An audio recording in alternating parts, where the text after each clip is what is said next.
عضوا كلب مثلا، شو بيصير إذا هيدا الكلب منه مطعم أو سؤالك جدا جدا جدا مهم.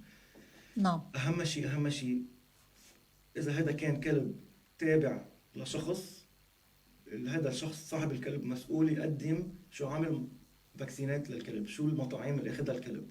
اذا مش ضمن الريبيز، ضمن او مش ضمن الريبيز، بده يحمل حاله الزلمه يروح على نعم. اقرب مستشفى، بده ياخذ العلاج تبع هو منه هي فعليا الإبرة علاج. اللي مش الكازاز ما حتفيد. كل العالم بتفكر انه هي الكازاز لشو بتفيد؟ الكازاز هو يعني عقص بكتيريا. مثلا عقارب فور لا اكزامبل. لا لا لا لا، الكازاز هي بكتيريا بتعيش بالتراب وبتعيش بالصدي. اوكي، موجوده بالصدى وبالتراب.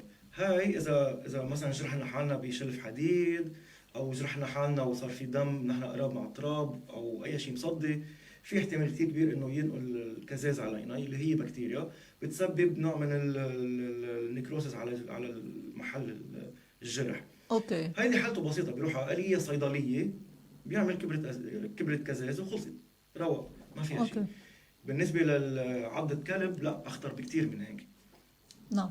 انا قلت قبل انه الريبيز السعار او الكلب ما عنده دواء، وهذا شيء مزبوط، انما في تريتمنت بينعطى اللي هو انتي بوديز، اللي هي بروتينات بتجهزها الجسم لتحارب الامراض. اوكي، اذا حدا انعض من كلب ومش يعني معروف هذا الكلب شو تقوية وضعه، مناعة يعني هو قصدك مناعه، هي بروتينات عظيم. مناعه 100%. فشو بيصير انه هذا الشخص اللي انعض بيروح على اقرب مستشفى، بيقول لهم انا انعضيت وماني عارف اذا في هذا الكلب فيه المرض ولا لا، بس انا بدي لازم احمي حالي. لازم ضروري ما في نقاش بالموضوع اخذ الانتي بوديز اللي هن اللي بيسموهم immunoglobulins اي جيز. اوكي، بيعرفوا بالمستشفى؟ ضروري بالمستشفى الحكومي ضروري.